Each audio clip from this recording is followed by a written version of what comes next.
జీవము గల దేవుని సంఘమా, ఒక్కసారి ఆగి చూడు, ఎటు వెళుతున్నావో. ఒక్కసారి ఆగి చూడు, ఎటు వెళుతున్నావో.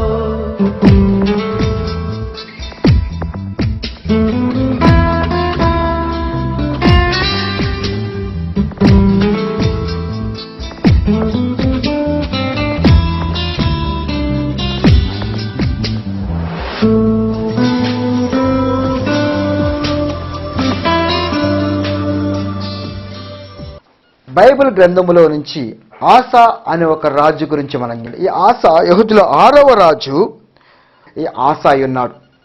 ఆసా అనే పేరుకు అర్థం ఏంటంటే వైద్యుడు. అయితే ఈ ఆసా గురించి మనం చాలా తక్కువగా వినుంటాం. ఏది ఏమైనప్పటికీ కూడా ఆసా అనే పేరు కూడా దేవుని గ్రంథములో రాయబడి ఉన్నది. కాబట్టి దేవునికి మన కృతజ్ఞతాస్తుతులు చెల్లించాలి. ఈ యొక్క ఆసా గురించి మనం చూసినట్లయితే ఆసా దేవుని సన్నిధానములో ప్రార్థన చేశాడు, దేవుని నుంచి ఆశీర్వాదము పొందుకున్నాడు. ఇక్కడ చూసినట్లయితే 2వ దినవృత్తాంతాల గ్రంథము 14వ అధ్యాయము 11వ వచనములో ఒక మాట ఉంది. ఆసా తన దేవుడైన యెహోవాకు మొర్రపెట్టి, యెహోవా విస్తార సైన్యము చేతిలో ఓడిపోకుండా బలము లేని వారికి సహాయము చేయుటకు నీకన్నా ఎవరూ లేరు. మా దేవా యెహోవా మాకు సహాయము చెయ్యము, నిన్నే నమ్ముకుని ఉన్నాము. నీ నామము బట్టియే ఈ సైన్యము ఎదిరించుటకు బయలుదేరి ఉన్నాము. యెహోవా నీవే మా దేవుడవు, నరమాత్రులు నీపైన జయమొందనీయకము అని ప్రార్థన చేశాడు. దేవుని నామముకు స్తోత్రము కలుగును గాక. ఆసా మీదకి శత్రు సైన్యములు యుద్ధానికి వచ్చారు. వచ్చినప్పుడు ఆసా ఒక రాజ్యము, ఆసా ఒక రాజ్య జనాంగము, ఆయన సైన్యములు చూస్తున్నట్లయితే 5,85,000 మంది ఆసా యొక్క సైనికులై ఉన్నారు. ఆసా యొక్క సైనికులు 5,85,000 మంది. అయితే శత్రు సైనికులు ఉన్నవారు 10 లక్షల జనం ఉన్నారు. 10 లక్షల జనము 5 లక్షల జనం మీదకి యుద్ధానికి వచ్చారు. అయితే ఇక్కడ ఒక అంశం గమనించాలి. శత్రు సైన్యములో ఇనపరతాలు ఉన్నాయి. అయితే ఆసా యొక్క రాజు దగ్గర ఇనపరతాలు లేవు. ఇలాంటి సందర్భంలో ఆసా ఆ యొక్క 10 లక్షల జనాలను చూసి భయపడిపోయి దేవుని సన్నిధానంలో ప్రార్థన చేస్తున్నాడు. ఏమైనా ప్రార్థన చేస్తున్నాడంటే యెహోవాకు మొరపెట్టి, యెహోవా విస్తారమైన సైన్యమును చేతిలో నుండి ఓడిపోకుండా బలము లేని వారికి సహాయము చేయుటకు నీకన్నా ఎవరునూ లేరు. అవును ప్రియులారా, మనము శత్రు సైన్యము, బాధలు, కష్టాలు, నష్టాలను చూసి మనం ఏమైపోతామంటే భయపడిపోతా ఉంటాం. అయితే ఇక్కడ వాక్యం చెప్తుంది, ఆసా దేవుని సన్నిధానంలోకి వచ్చి ప్రార్థన చేస్తున్నాడు. ఏమనంటే విస్తారమైన సైన్యము, విస్తారమైన శ్రమలు, జీవితాంతము కష్టమే. ఇలాంటి సమయములో అక్కడ అంటున్నాడు, విస్తారమైన సైన్యము, శత్రు సైన్యము చేతులు ఓడిపోకుండా బలము లేని వారికి బలమును సహాయము చెయ్యవాడవు నీవే. ఆసా దేవుని సన్నిధానంలోకి వచ్చి ప్రార్థన చేస్తున్నాడు. ప్రభువా 5 లక్షల జనం మాత్రమే మేము ఉన్నాం, అయితే 10 లక్షలు మా మీద యుద్ధానికి వచ్చారు. ఏమి చెయ్యాలి ప్రభువా, ఏమి చెయ్యాలి ప్రభువా అని ప్రార్థన చేస్తున్నాడు. అవును ప్రియులారా, మన జీవితంలో మనకన్నా ఎక్కువ, మనకన్నా మన తట్టుకులోనంత శ్రమ వచ్చినప్పుడు మనం కృంగిపోతామండి. ఆసా ఏం చేశాడంటే దేవుని సన్నిధికి ఆసక్తితో వచ్చి దేవుని సన్నిధానంలో కనపడుతున్నాడు. అక్కడ వచ్చి ప్రార్థన చేస్తున్నాడు. ప్రభువా అనేక సమస్యల గుండా వెళుచున్నాము, 5 లక్షల జనం మీ మాత్రం ఉన్నాం, అయితే 10 లక్షల జనము వారు ఉన్నారని ప్రార్థన చేస్తున్నాడు. ప్రియులారా, అయితే గిద్యోను సంఘటన చూసినట్లే గిద్యోను దగ్గర ఉన్న వాళ్ళు 300 మంది మాత్రమే. అయితే శత్రు సైన్యం ఎంత ఉన్నారంటే ఇసుక రేణువలే ఉన్నారు, ఇసుక రేణువలే ఉన్నారు. అప్పుడు గిద్యోను ప్రార్థన చేసినప్పుడు దేవుడు ఆ 300 మంది నుంచి ఆ ఇసుక రేణు వంటి జనాల మీద జయము దయచేశాడు. మనుషులకు అసాధ్యం, అయితే దేవునికి సమస్తము సాధ్యము. దేవుని నామముకు స్తోత్రం కలుగును గాక. హల్లెలూయా. ఎందుకంటే మనము కృంగిపోతూ ఉంటాం సమస్యల గుండా వెళ్ళినప్పుడు. అయితే దేవుడు మాత్రం ఎంత మాత్రము మనల్ని చేయి విడిచేవాడు కాదు. ఎందుకంటే మనము దేవుని సన్నిధానంలో ఉన్నాము కాబట్టి. దేవుని సన్నిధానం మనం లేకపోతే, దేవుని సన్నిధానానికి కష్టం వచ్చినప్పుడు మాత్రం వెళితే దేవుడు మనం ప్రార్థన ఆలకించడండి. ఇక్కడ చూస్తున్నట్లయితే ఆశ ప్రార్థన చేస్తున్నాడు, ప్రభువా నీ సైన్యములు అనేక మంది జనాలు ఉన్నారు ప్రభువా, నీవు వారిని పంపించి నాకు రక్షణ దయచేయమని.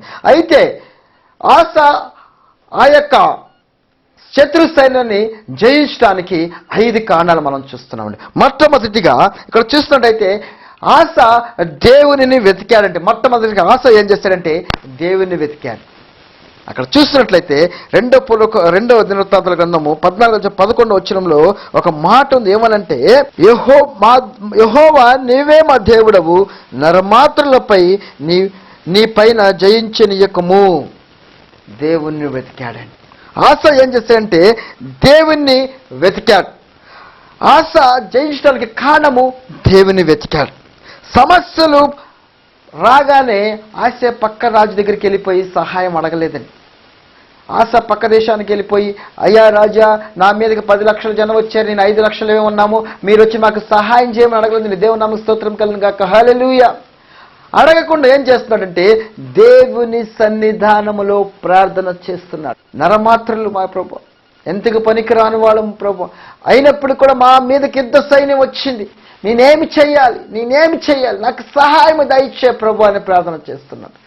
కూడా చెప్తే గొప్ప ప్రార్థన చేస్తున్నాడు. విస్తారమైన సైన్యం అంటే విస్తారమైన చేతి ఓడిపోకుండా బలము లేని వారికి సహాయం చేయుటకు నీకన్నా ఎవ్వరూ లేరు ప్రభు అని ప్రార్థన చేస్తున్నాడు. యెహోషాపాతు ఏమంటున్నాడంటే నీవే మా దిక్కని ప్రార్థన చేస్తున్నాడు. ఏమని ప్రార్థన చేస్తున్నాడంటే భయములము లేని వారికి బలము చేకూర్చేవాడు నీవే అని ఆశ మొట్టమొదటిగా దేవుని నీ వెతికాడు. ఎప్పుడైతే నీ జీవితంలో మొట్టమొదటిగా నీవు దేవుని వెతుకుతావో నీ జీవితాంతము కూడా ఆశీర్వాదములు నీ వెంట వస్తాయి. నీవు దేవుని సన్నిధానంలో దేవుని వెతకాలి. ఆశ దేవునిని వెతికాడు, అలాగే ఆశీర్వాదం పొందుకున్నాడు. మనము కూడా దేవుని సన్నిధానంలో దేవుని వెతకాలి. ఇక్కడ చూసినట్లయితే ఆశ తనతో పాటు వాళ్ళందరికీ కూడా ఒక మాత్ర ఇచ్చాడు. ఆశ అన్న పేరు కిందాక చెప్పినట్లుగా వైద్యులని అర్థము, డాక్టర్ అని అర్థం. అయితే వీళ్ళందరికీ ఆ యొక్క ఆశ ఏం చేస్తున్నాడంటే తన జనాంగాలందరికీ చెప్తున్నాడు. ఏమంటే ఒక టానిక్ ఇస్తున్నాడు, ఒక మాత్ర ఇస్తున్నాడు. ఏ మాత్ర అంటే 2 దినవృత్తాంతాల గ్రంథము 15వ అధ్యాయము 2వ వచనం చూడండి. అక్కడ ఏమంటున్నాడంటే మీరు యెహోవా పక్షము వారైన ఎడల ఆయన మీ పక్షము నుండును. దేవుని నామముకు స్తోత్రము కలుగును గాక, హల్లెలూయా. ఎప్పుడైతే ఆశ ఆ యొక్క దేవుని వెతకడానికి ప్రారంభించాడో అంతేకాకుండా తన చుట్టూ ఉన్న వారందరికీ ఒక మాత్ర ఇస్తున్నాడని. ఏమనంటే మీరు యెహోవా పక్షము వారైతే దేవుడు మీ పక్షాన ఉంటాడు. సమస్యల గుండా నీవు వెళుతుంటే నీవు దేవుని దగ్గరికి వస్తే దేవుడు నీ దగ్గరికి వస్తాడు. యాకోబు పత్రికలో చూస్తున్నాం కదండి, దేవుని యొద్దకు రండి అప్పుడు ఆయన మీ యొద్దకు వస్తాడని. మన సమస్యలు వచ్చినప్పుడు దేవుని దగ్గరికి వెళ్ళాలండి, దేవుడు మన దగ్గరికి వస్తాడు అప్పుడు. అవును, మన సమస్యలు వచ్చినప్పుడు సమస్యలు కూడా దేవుని దగ్గరికి వెళ్ళాలి. ఏ భక్తులు చూడండి సమస్యలు వచ్చినప్పుడు దేవుని దగ్గరికి వాళ్ళు వెళ్ళారు కాబట్టి వాళ్ళు ఆశీర్వాదం పొందుకున్నారు. నీ జీవితంలో కూడా ఆశీర్వాదం నీకు కావాలి అంటే నీవు దేవుని దగ్గరికి వెళ్ళాలి, అప్పుడు ఆయన నీ దగ్గరికి వస్తాడు. దేవుని నామముకు స్తోత్రం కలుగును గాక. దేవుని దగ్గరికి వెళ్ళి దేవుని సన్నిధానంలో ప్రార్థన చేయాలి. ప్రభువా నాకు ఇది కావాలి, నేను నీ పక్షముగా ఉంటాను, నీ కొరకు ఉంటాను నేను ప్రభువా అని ప్రార్థన చేస్తే దేవుడు నీ పక్షముగా ఉంటాడు. దేవుని నామముకు స్తోత్రము కలుగును గాక, హల్లెలూయా, హల్లెలూయా. ఎందుకంటే 50వ కీర్తన 15వ వచనంలో ఒక మాట కనపడుతుంది. అక్కడ అంటున్నాడు, అపత్కాలమున నీవు నన్ను గూర్చి మొర్రపెట్టుము, నేను నిన్ను విడిపించదను. దేవుని వాగ్దానాలు నమ్మదగినవి. దేవుడు మాట ఇచ్చి తప్పే దేవుడు కాదు. మనుషులైతే మాట ఇచ్చి తప్పుతాము కానీ దేవుడు మాట ఇచ్చి తప్పే దేవుడు కాదు. ఇక్కడ అంటున్నాడు ఏమంటే ఆపత్కాలమున నన్ను గురించి మొరపెట్టుము. మనము దేవుని సన్నిధానంలో ప్రార్థన చేయాలండి. కష్టం వచ్చినప్పుడు దేవుని సన్నిధానంలో మోకాలేసి ప్రార్థన చేయాలి. ఎప్పుడైతే నువ్వు దేవుని సన్నిధానంలో ప్రార్థన చేస్తావో దేవుడు ఖచ్చితంగా నీ జీవితంలో అద్భుత కార్యాలు చేస్తాడు. అద్భుత కార్యాలు చేయటమే కాకుండా ఆ కష్టాల నుంచి నేను విడిపించి, అక్కడ వాక్యం చెప్తున్నది, నీవు నన్ను మహిమపరచెదవు. ఎప్పుడైతే ఆశ కష్టకాలంలో దేవుని సన్నిధానానికి వచ్చి ప్రార్థన చేస్తున్నాడో వెంటనే దేవుని యొక్క ఆత్మ ఆయన మీదకి దిగి వచ్చింది. ఆయన మొత్తం ఆయన దేవుడు వెతికాడు కాబట్టి ఆయన మీదకి ఆశీర్వాదం వచ్చింది. మన జీవితాల్లో కూడా కష్టాలు వచ్చినప్పుడు మనము కృంగిపోకూడదండి, దేవునిని వెతకాలి. అందుకే దేవుని వాక్యంలో ఒక మాట ఉంది. ఆశ ఒక మాట చేశాడు. ఏమంటే 2 దినవృత్తాంతం 15వ అధ్యాయము 12వ వచనంలో ఒక పని చేశాడు. ఏమనంటే అంటే అక్కడ చూడండి, ఆశా యూదా వారులారా 12వ వచనంలో అంటున్నాడు. ఏమని అంటున్నాడంటే, పూర్ణ హృదయముతోను పూర్ణ ఆత్మతోను తమ పితరులైన యెహోవాను, పితరుల దేవుడైన యెహోవా యొద్ద తాము విచారణ చేయుదుమని. 13వ వచనం కూడా అంటున్నాడు, పిల్లలేమి గాని పెద్దలేమి గాని పురుషులేమి గాని స్త్రీలేమి గాని ఇశ్రాయేలు దేవుని యొద్ద విచారణ చేయవారందరికీ మరణం విధించుదామని నిష్కాలంగా చేసుకునేది. దేవునామకి స్తోత్రము కలుగును గాక. అక్కడ చెప్తున్నాడు, మీరు పూర్ణ మనసుతోని పూర్ణ హృదయంతోని దేవుని వెతకకపోతే చనిపోతారు అని చెప్తున్నాడు. మీరు శత్రు సైన్యం నుంచి మీరు తప్పించుకోవాలంటే మీరు పూర్ణ ఆత్మతోని పూర్ణ శక్తితోని దేవుని వెతకాలంటారు. ఎప్పుడైతే నువ్వు దేవుని పూర్ణ ఆత్మతోనూ పూర్ణ శక్తితోనూ వెతుకుతావో దేవుడు నీ పక్షాన్ని నిలబడతాడు. ఆయన నీ పక్షమున యుద్ధము చేస్తాడు. ఆశ దేవుని సన్నిధానంలో దేవుని వెతికాడు కాబట్టి దేవుని ఆశీర్వాదము ఆయన మీదకి వచ్చింది. అక్కడ క్లియర్గా చెప్తున్నాను ఏమంటే, పూర్ణ ఆత్మతోని పూర్ణ సత్యముతోని ఎవరైతే దేవుని ఆరాధించారో మీరు ఎవ్వరు నాకు అవసరం లేరు, మీరు నన్ను వదిలిపెట్టి వెళ్ళిపోండి, మీ కష్టం మీద మీరు పడండి అని చెప్పేసి క్లీన్గా చెప్తున్నాడు. నాకు నా దేవుణ్ణి ఆరాధించేవారు మాత్రమే నాతో రండి, నాతో దేవుని నమ్ముకున్న వారు మాత్రమే రండి అని చెప్తున్నాడు. ప్రియమైన దేవుని బిడ్డలారా, నీ జీవితం ఎలాగుంది? ఇలాంటి సాక్ష్యాన్ని చెప్పగలుగుతావా? నేను కష్టకాలంలో నేను దేవుని ఆరాధిస్తాను, దేవుని స్తుతిస్తాను, దేవుని వెతుకుతానని నీ యొక్క దృఢ నిశ్చయం చేసుకుంటే ఇప్పుడే దేవుని సన్నిధానంలో మోకరాయి. అవును, ఆశ దేవుని వెతికాడు కాబట్టి దేవుని యొక్క ఆశీర్వాదము దేవునికి వచ్చింది. నిజంగా చూసినట్లయితే ఆశ యొక్క తల్లి అన్యురాలు. ఆశ తల్లిని విడిచిపెట్టేశాడండి. దేవుని గురించి ఆశ తన తల్లిని కూడా విడిచిపెట్టేశాడు. తల్లిని విడిచిపెట్టేసి తల్లితో దూరంగా ఉండి దేవుని సన్నిధిలో ప్రార్థన చేస్తున్నాడు. నీ జీవితంలో ఎంత కష్టం వచ్చినప్పటికీ కూడా నువ్వు దేవుని విడిచిపెట్టని ఒక దృఢ నిశ్చయం చేసుకుంటే దేవుడు ఖచ్చితంగా నిన్ను ఆశీర్వదిస్తాడు, నిన్ను ఒక ఆశీర్వాద నిధిగా చేస్తాడు. దేవుడు నిన్ను ఇచ్చే వానిగా చేస్తాడు కానీ తీసుకే వానివాడుగా చేయడు. దేవుని నామముకు స్తోత్రం కలుగును గాక. హల్లెలూయా, హల్లెలూయా. అనేకులను చూసినట్లయితే యెహోషాపాతును దేవుని వెతికాడు, యేషయ దేవుని వెతికాడు. అందుకే యెషయా గ్రంథంలో ఒక మాట ఉంది, యెహోవా దొరకు కాలమందే ఆయనను వెతుకుడి. ఇప్పుడు దేవుడు దొరికే కాలము కాబట్టి మనము దేవుని వెతకాలి. ఒక కాలం వస్తుంది, ఆ కాలంలో దేవుడు దొరకడు, వాక్యము దొరకదు, ఏమి దొరకదు, ప్రతి శ్రమలే సాతాను గల రాజ్యం. అయితే ఇప్పుడు దేవుడు దొరికే కాలం కాబట్టి ఆయన ఆయన దొరికే వరకు వెతకాలి. వెతికితే దేవుడు ఖచ్చితంగా దొరుకుతాడు. దేవుని సన్నిధానానికి నువ్వు వస్తే, దేవుని దగ్గరికి నువ్వు వస్తే దేవుడు నీ దగ్గరికి వస్తాడు. దేవుని నామముకు స్తోత్రం కలుగును గాక. రెండవదిగా చూసినట్లయితే తన దేశముని శుద్ధీకరించాడు. దేవుని నామముకు స్తోత్రము కలుగును గాక. హల్లెలూయా. ఆశ చేసిన రెండవ కార్యము తన దేశాన్ని శుద్ధీకరించాడు. 2వ దినవృత్తాంతాల గ్రంథము 14వ అధ్యాయము 3-4 వచనాల్లో చూసినట్లయితే అక్కడ క్లియర్గా రాయబడింది, అన్య దేవతలను బలిపీఠములను పడగట్టి ఉన్నత స్థలములను పాడు చేసి ప్రతి మాలను పగలగొట్టి దేవతా స్తంభాలను కొట్టివేయించి వారి పితరుల దేవుడైన యెహోవాను ఆశ్రయించుటకు ధర్మశాస్త్రమును బట్టి విధిని బట్టి క్రియలను అంగీకరించుటకు యూదా వారికి అంగీకరించెను. దేవునామకు స్తోత్రము కలుగును. ఇక్కడ చూస్తున్నట్లయితే ఆశ రెండవ కాలం చేస్తున్న మొట్టమొదటిగా దేవుని వెతికాడు, రెండవదిగా తన దేశాన్ని శుద్ధీకరించాడంట. ఆసియా రాజ్యం ఏలుబడినప్పుడు దేశం అంతటి కూడా పాడైపోయిందండి. బయలుదేవత ఆషూరు దేవతల ద్వారా దేశమంతా విగ్రహారాధన ప్రారంభమైనప్పుడు ఆశ దేవుని సన్నిధానానికి వచ్చి ఆ యొక్క దేశాన్ని బాగు చేస్తున్నాడు. చూడండి అక్కడ వాక్యంలో, అన్య దేవతల బలిపీఠములను పడగొట్టి ఉన్నత స్థలములను పాడు చేసి ప్రతి మాలను పగలగొట్టి దేవతా స్థలములను కొట్టివేయించాడంటాడు. తనలో ఉన్న అశుద్ధమంతయు కూడా తీసేశాడు, అపవిత్రంతయు తీసేశాడు. ఏం చేస్తున్నాడు తెలుసండి? తీసేసి అక్కడితో సైలెంట్ అయిపోయి అక్కడికి వచ్చి నిశ్శబ్దంగా ఉండలేదండి. ఏం చేస్తున్నాడంటే ఆ తీసివేసి పడగొట్టిన ఆ యొక్క క్లీన్ చేసేసి అదంతా శుద్ధీకరణ చేసిన తర్వాత అక్కడ ఏమి చేస్తున్నాడంటే తమ పితరుల దేవుడైన యెహోవాను ఆశ్రయించుటకు, ధర్మశాస్త్రమును బట్టి విధిని బట్టి క్రియలను జరిగించుటకు యూదా వారికి ఆజ్ఞాపించెను. దేవుని చిత్తానుసారముగా, దేవుని నియమానుసారముగా, ధర్మశాస్త్ర నియమానుసారముగా యెహోవా చెప్ప ఆజ్ఞ ప్రకారముగా అక్కడ చేయండి అని చెప్పేసి యూదా వారికి ఆయన ఒక ఆజ్ఞను ప్రకటిస్తున్నాడు. అశుద్ధమును తీసేశాడు, శుద్ధి చేశాడు.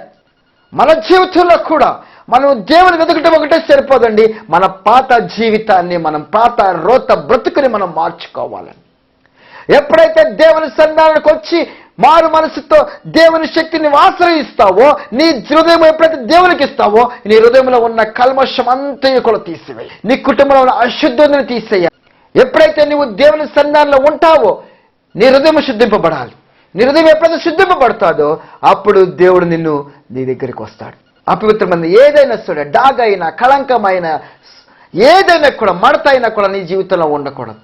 అవన్నీ తీసివేసి దేవునికి హృదయాన్ని సింహాసనముగా చేసుకున్నప్పుడు దేవుడు నిన్ను ఆశీర్వదిస్తాడు. దేవుని నామముకు స్తోత్రము కలుగును గాక. ఇక్కడ చూసినట్లయితే ఈ యొక్క ఆశారాజు ఏం చేస్తున్నాడు? రెండవదిగా దేశాన్ని శుద్ధీకరించి దేశంలో ఉన్న అన్ని విగ్రహాలు తీసివేసి అన్య దేవతలకు బలిపీఠాలను పడగొట్టి ఆ యొక్క పూజా స్థలాలు అన్ని తీసివేసి ఆ యొక్క ధ్వజస్తంభాలన్నీ తీసివేసి అక్కడ శుద్ధీకరణ కార్యక్రమాన్ని ప్రారంభించాడండి.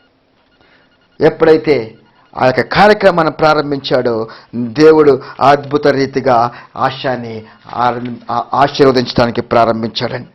ఎందుకంటే అపోస్తలుడైన పౌలు అంటున్నాడు, క్రీస్తు సిలువేయబడి ఉన్నాను, ఇక జీవించేవాడు నేను కాదు, క్రీస్తే నాలో జీవించుచున్నాడు. అవును ప్రియులారా, మన జీవితంలో మన క్రీస్తుతో ఎప్పుడైతే దేవుని వెతికి క్రీస్తుని మన హృదయాన్ని అనుకున్నావో జీవించేవారు మనము కాదు. క్రీస్తుతో మనం సిలువేయబడినాం, క్రీస్తుని మనము ధరించుకున్నాము కాబట్టి, క్రీస్తు పొందిన ఆత్మను మనం పొందుకున్నాము కాబట్టి మనము శుద్ధులుగా ఉండాలి. దేవుని నామముకు స్తోత్రము కలుగును గాక. హల్లెలూయా. ఎప్పుడైతే మన కుటుంబాన్ని, మన దేహాన్ని మనం శుద్ధి చేసుకుంటామో, దేవునికి మన యొక్క హృదయాన్ని నిలయముగా ఇస్తామో, అప్పుడు దేవుని యొక్క ఆశీర్వాదములు మన మీదకి నిండుగా మిండుగా కుమ్మరిస్తాడండి. దేవుని నామముకు స్తోత్రము కలుగును గాక. హల్లెలూయా, హల్లెలూయా. ఎందుకంటే ఆయన ఆత్మస్వరూపుడు గనుక ఆయన ఆరాధించేవారు ఆత్మతోనూ సత్యముతోనూ ఆరాధించాలని దేవుని వాక్యం చెప్తుంది. కాబట్టి ఆ ఆత్మతోనూ సత్యముతో ఆరాధించాలి. నీ హృదయం శుద్ధిగా ఉండాలి, హృదయము శుద్ధిగా ఉండాలి. కాబట్టి నీ హృదయాన్ని దేవునికి ఇవ్వాలి. ఎప్పుడైతే నీ హృదయాన్ని, నీ కుటుంబాన్ని దేవునికి ఇస్తావో దేవుని యొక్క ఆశీర్వాదములు మీ మీదకి చాలా ఎక్కువగా కుమ్మరిస్తూ వస్తారండి. మూడవదిగా చూసినట్లయితే ఆశ దేవునికి ఇష్టమైనది చేశాడని. ఆశ దేవునికి ఇష్టమైనది చేశాడు. అక్కడ 14వ అధ్యాయము 12వ వచనం చూసినట్లయితే ఇప్పుడు చదువుకున్నాం. అక్కడ దేవునికి ఇష్టమైనది చేశాడు. ఏమని చేశాడంటే ఆశ తన దేవుడైన యెహోవా దృష్టికి అనుకూలముగాను యథార్థముగాను నడిచాడు. దేవుని నామముకు స్తోత్రము కలుగును గాక. ఆశ ఆశీర్వదింపబడటానికి మూడవ కారణము ఆశ దేవునికి ఇష్టమైనది చేశాడు కాబట్టి. ఆ యొక్క పరిశుద్ధ గ్రంథంలో ఆశ పేరు రాయబడటానికి గల కారణం ఏంటంటే ఆయన దేవుని వెతికాడు, దేవుని యొద్ద నుంచి యథార్థమంతుగా ఉన్నాడు, నీతిమంతుడుగా ఉన్నాడు. కాబట్టి దేవుని యొక్క గ్రంథములో ఆశ పేరు లిఖింపబడింది. దేవుని గ్రంథంలో కూడా నీ పేరు కూడా లిఖింపబడాలంటే దేవునికి ఇష్టమైనట్టుగా నీవు జీవించాలి. నీ ఇష్టానుసారంగా నువ్వు జీవిస్తే దేవుని ఆశీర్వాదములు రావండి. నీ ఇష్టానుసారంగా నువ్వు జీవిస్తే దేవుని ఆశీర్వాదం నుంచి దూరంగా వెళ్తావు, కానీ దేవుని ఆశీర్వాదం దగ్గరికి రావు. దేవుని ఆశీర్వాదం దగ్గరికి రావాలి అంటే నీవు దేవునికి ఇష్టడుగా ఉండాలి. దేవుని నామముకు స్తోత్రము కలుగును గాక. ఎప్పుడైతే మనము దేవుని చిత్తాన్ని నెరవేరుస్తామో అప్పుడు దేవుడు మన చిత్తాన్ని నెరవేరుస్తాడు. అది కాకుండా ప్రభువా నాకు అది కావాలి ఇది కావాలనుకుంటే కాదని దేవుని చిత్తాన్ని మనం నెరవేర్చేవారైన ఆశ తన దేవుడని యెహోవా దృష్టికి అనుకూలముగాను యథార్థముగాను నడిచిన వాడే. అవును ప్రియులారా, మన జీవితంలో దేవునికి మనము దగ్గరగా ఉండాలని, దేవుని చిత్తాన్ని మనం ఎరిగిన వారై ఉండాలి. దేవుని చిత్తాన్ని మనం ఎప్పుడైతే ఎరుగుతామో దేవుని చెప్పిన మాటను మనం వింటామని. ఇక్కడ చూసినట్లయితే దేవుడికి ఇష్టుడు, దేవుని యొక్క చిత్తాన్ని ఆశ నెరవేర్చేవాడై ఉన్నాడు. అవును ప్రియులారా, దేవుని చిత్తాన్ని మనం చేసేవారై ఉండాలి. దేవుని చిత్తాన్ని మనం ఎరగాలి. ఒకవేళ దేవుని చిత్తం మనకి తెలియలేదు అనుకోండి, దేవుని సందర్భంలో మోకాళ్ళు వేయాలి. అందుకే ఇక్కడ 143 కీర్తన 10 వచ్చిన అంటున్నాడు, నీవే నా దేవుడు, నీ చిత్తానుసారముగా ప్రవర్తించుటకు నాకు నేర్పు. ప్రార్థన చేద్దాం. ప్రార్థన చేస్తే దేవుడు ఖచ్చితంగా మన ప్రార్థన ఆలకిస్తాడండి. ఆయన తన చిత్తాన్ని మన జీవితంలో ప్రకటింప చేస్తాడు. ఆయన చిత్తాలను ప్రకారం మనం జీవిస్తాం. బాప్తిస్మిచ్చి యోహాను, ఆ యోహాను అడవిలోకి వెళ్ళిపోయేవాడు. అడవిలోకి వెళ్ళిపోయి మిడతలను తింటూ, ఆ తేనె తింటూ దేవుని సన్నిధిలో ప్రార్థన, ప్రభువా నన్నెందుకు ఈ లోకానికి పంపించావు? నన్నెందుకు ఈ లోకానికి పంపించావు? నువ్వు నన్నెందుకు ఈ లోకంలో పుట్టించావు? నువ్వు నీ లోకంలో పుట్టించావు అంటే ఏదో ఒక కారణం ఉంటుంది. ఆ కారణం ఏంటి అని చెప్పి ఆ అడవిలో ప్రార్థన చేసేవాడండి. ఎప్పుడైతే దేవుని చిత్తం గురించి యోహాను ప్రార్థన చేశాడో, దేవుడు అక్కడ అంటున్నాడు, నాకన్నా ముందుకు వెళ్ళి నా మార్గమును సరళము చేయటానికి నేను నిన్ను పంపించి ఉన్నాను అని దేవుని స్వరం వినపడింది. దేవుని నామమునకు స్తోత్రం కలుగును గాక. యోహాను ఒక శబ్దముగా, యేసు ప్రభువారి కన్నా ముందు ఒక శబ్దముగా వెళ్ళాడంటే దేవుని యొక్క చిత్తాన్ని తెలుసుకున్నాడు. దేవుని నామమునకు స్తోత్రం కలుగును గాక. 4వదిగా ఆశ జీవితంలో 4వది మనం చూసినట్లయితే ఆశ దేవుని సన్నిధిలో ప్రార్థన చేస్తున్నాడు. మొట్టమొదటిగా మనం చదువుకున్నాం కదా, ఇందాక చదువుకున్నట్లయితే అక్కడ ఆశ దేవుని సన్నిధిలో ప్రార్థన చేస్తున్నాడు. ఏమని ప్రార్థన చేస్తున్నాడంటే, ప్రభువా ఇంత గొప్ప సైన్యం ఉంది, అయితే బలహీనలు బలపరిచేవాడు నీవే గనుక అని ప్రార్థన చేస్తున్నాడు. ఎప్పుడైతే నువ్వు దేవుని సన్నిధిలో ప్రార్థన చేస్తావో దేవుడు ఖచ్చితంగా నీ జీవితాన్ని ఆశీర్వదిస్తాడు. ఆశ మొట్టమొదటిగా దేవుని వెతికాడు. రెండవదిగా ఆశ ఏం చేశాడంటే తన దేశాన్ని శుద్ధీకరించాడు. మూడవదిగా మనం చూసినట్లయితే దేవునికి ఇష్టానుసారుడు అంటే. 4వదిగా ఆశ దేవుని సన్నిధానంలో ప్రార్థన చేశాడు. మనము కూడా దేవుని సన్నిధానంలో ప్రార్థన చేస్తే దేవుడు ఖచ్చితంగా మన యొక్క ప్రార్థన ఆలకించేవాడై ఉన్నాడు. ఆశ జీవితంలో మొట్టమొదటిగా ఆశ ఏం చేస్తున్నాడంటే దేవుని వెతికాడండి. వెతికిన తర్వాత తను తాను శుద్ధి చేసుకున్నాడు, దేశమును శుద్ధి చేశాడు. తర్వాత మూడవదిగా దేవుని చిత్తాన్ని వెరిగాడండి, దేవుని చిత్తాన్ని అరిగాడు. 4వదిగా ప్రార్థన చేస్తున్నాడు. ఎప్పుడైతే నువ్వు దేవుని వెతికి నిన్ను నువ్వు శుద్ధిగా చేసుకుని దేవుని చిత్తానుసారంగా నువ్వు జీవిస్తానికి మొదలు పెడతావో అప్పుడు నువ్వు ప్రార్థన చేస్తున్నప్పుడు దేవుడిని ఖచ్చితంగా నీ ప్రార్థన ఆలకిస్తాడండి. ఆలకించి పట్టలేనంత విస్తారజాలమైన ఆశీర్వాదము నీ మీదకి వస్తుందండి. అనేకులు కూడా ప్రార్థన చేశారు. అనేకుల ప్రార్థన జీవితం చూసినట్లయితే, అనేక భక్తుల యొక్క ఆ యొక్క ప్రార్థన జీవితాన్ని మనం చూసినట్లయితే వారు పైకి రావటానికి, వారు దేవునితో సత్సంబంధం కలిగి ఉండటానికి, వారు ఉన్నతమైన స్థానంలో ఉండటానికి ప్రార్థనే చాలా ప్రాముఖ్యమైనది. ఇంగ్లీష్లో ఒక మాట ఉంది, ప్రేయర్ బ్రింగ్స్ టు విక్టోరీ అని. ప్రార్థన మన జీవితాల్లో జయమును తెస్తాదండి. అవును, ప్రేయర్ బ్రింగ్స్ టు విక్టరీ. మన జీవితాల్లో జయం అంటే ప్రార్థన చాలా ప్రాముఖ్యమైనది. యెహోషాపాతు జయించడానికి కారణము ప్రార్థన. మోషే జయించడానికి కారణము ప్రార్థన. దానియేలు సింహబోలుని జయించడానికి కారణము ప్రార్థన. నీ జీవితంలో కూడా నీవు ఎక్కువ సమయాన్ని ప్రార్థనలో దేవునితో మాట్లాడటానికి గడిపినట్లయితే దేవుడు ఖచ్చితంగా నిన్ను ఆశీర్వదిస్తాడు. హన్నా గురించి నేను వాక్యం చెప్పినప్పుడు ఒక మాట చెప్పాను. ప్రార్థన అంటే ఏమిటని అందరికి జ్ఞాపకం ఉందో లేదో నాకు తెలియదు, కానీ ఆ మాట చెప్పడానికి ఇంకోసారి ఇష్టపడతాను. ప్రార్థన అంటే నాకు కావాల్సింది అది ఎవరి దగ్గర దొరుకుతాదో వాళ్ళ దగ్గరికి వెళ్ళి అడిగి పొందుకొనటమే ప్రార్థన. ఇక్కడ ఆశకి ఏమి కావాలంటే శత్రు సైన్యం మీద జయము కావాలి. కాబట్టి అది దేవుని దగ్గర దొరుకుతుంది. కాబట్టి దేవుని దగ్గరికి వెళ్ళి, ప్రభువా ఇది నీ దగ్గర దొరుకుతుంది, బలహీనలను బలపరచువాడు నీవే, నాకు శక్తిమంతుడు నీవే, కాబట్టి నాకు కావాల్సింది నీ దగ్గర ఉంది, కాబట్టి నీ దగ్గర అనేక మంది సైనికులు ఉన్నారు, ఒక్కసారి నీ సైనికులను పంపించి నాకు జయము జై ప్రభు అని ప్రార్థన చేశాడు. ఎప్పుడైతే నువ్వు దేవుని సన్నిధానంలో ప్రార్థన చేస్తావో దేవుడు ఖచ్చితంగా నిన్ను ఆశీర్వదించేవాడై ఉన్నాడు. చివరిగా ఆశ చేసిన 5వ ప్రయత్నం ఏంటంటే దేవుణ్ణే ఆశ్రయించాడు. 2 దినవృత్తాంతాల గ్రంథము 14వ అధ్యాయం 11వ వచనంలో చూసినట్లయితే ఆశ తన దేవుడైన యెహోవాకు మొర్ర పెట్టాడంట. ఆశ ఏం చేస్తున్నాడండి? తన దేవుడైన యెహోవాకి ఆశ్రయం చేశాడంట. ఎప్పుడైతే నీ దేవుడిని నీవు ఆశ్రయకర్తగా చేసుకుంటావో, నీ దేవుడిని నీవు మీద ఆనుకుంటావో, దేవుడు నీ జీవితంలో ఆశీర్వాదం తెచ్చేవాడై ఉన్నాడు. ఆశ జీవితంలో చూసినట్లయితే మొట్టమొదటిగా దేవుణ్ణి వెతికాడు, రెండవదిగా తను శుద్ధి చేసుకున్నాడు, మూడవదిగా ఆయన దేవుని చిత్తానుసారంగా జీవించాడు, నాలుగవదిగా ప్రార్థన చేశాడు, ఐదవదిగా దేవుణ్ణి ఆశ్రయదుర్గంగా చేసుకున్నాడు. దేవుని బిడ్డలారా, మీ జీవితంలో ఆశ కలిగినటువంటి ఆశీర్వాదం మీకు కావాలా? ఆశ ఎప్పుడైతే ఈ 5 సంఘటనలు చేశాడో శత్రు సైన్యం గొప్ప విజయముతో జయమును పొందుకున్నాడని, నీ జీవితంలో కూడా ఆశీర్వాదం కావలిస్తే నీవు ఈ 5 అంశాలను బట్టి మొట్టమొదటిగా దేవుణ్ణి వెతకాలి, రెండవదిగా నిన్ను నువ్వు శుద్ధి చేసుకోవాలి, మూడవదిగా దేవుని చిత్తానుసారంగా నువ్వు జీవించాలి, నాలుగవదిగా ప్రార్థన చేయాలి, ఐదవదిగా నీవు దేవుని ఆశ్రయించుకుంటే దేవుడు ఖచ్చితంగా నీ జీవితంలో ఆశీర్వాదం ఇచ్చేవాడినాడు. ప్రార్థన చేసుకుందామండి. మమ్మల్ని మిక్కులుగా ప్రేమిస్తున్న పరలోకమందున్న యేసయ్యా, నీ కొందరములు స్తోత్రములు రాజా.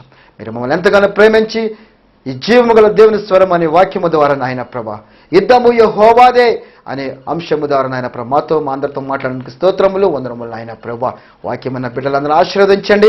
వారు కూడా శ్రమల గుండా వెళుతున్నారేమో నాయన ప్రభా, వారి జీవితాలు మార్చుకుంటానికి నాయన, నీ మీద ఆనుకుంటానికి నాయన ప్రభా, నిన్నే రక్షకునిగా అంగీకరించడానికి మీరే సహాయం దయచేయండి. అనారోగ్యంగా ఉన్న గురించి ప్రార్థన చేస్తున్నాము నాయన ప్రభా, వారికి ఆరోగ్యమును దయచేయండి. బాధల్లో ఉన్న వాళ్ళ గురించి ప్రార్థన చేస్తున్నాము నాయన ప్రభా, వారికి సమాధానము దయచేయండి. అప్పుల్లో ఉన్న వాళ్ళ గురించి ప్రార్థన చేస్తున్నాము నాయన, వారికి కూడా నాయన ప్రభా అప్పులు తీర్చడానికి మార్గమును చూపించండి, సహాయం దయచేయండి. ఎవరి మనసు యెహోవా మీద ఆనుకొనునో వారిని ఆస్తికర్తలుగా చేస్తున్న వాక్యం చెప్పిన వాగ్దానం ప్రకారముగా నాయన ప్రభా కళ్ళు మూసుకుని ప్రార్థన చేస్తున్న ప్రతి ఒక్కరిని మీరు దీవించండి, ఆశీర్వదించండి నాయన ప్రభా. ఏ ప్రార్థన యేసుక్రీస్తు వారి పేట అడిగి పెట్టుకొంచున్నాము తండ్రి, ఆమేన్. మీకేమైనా ప్రార్థన అవసరతలు ఉన్నట్లయితే మమ్మల్ని సంప్రదించండి.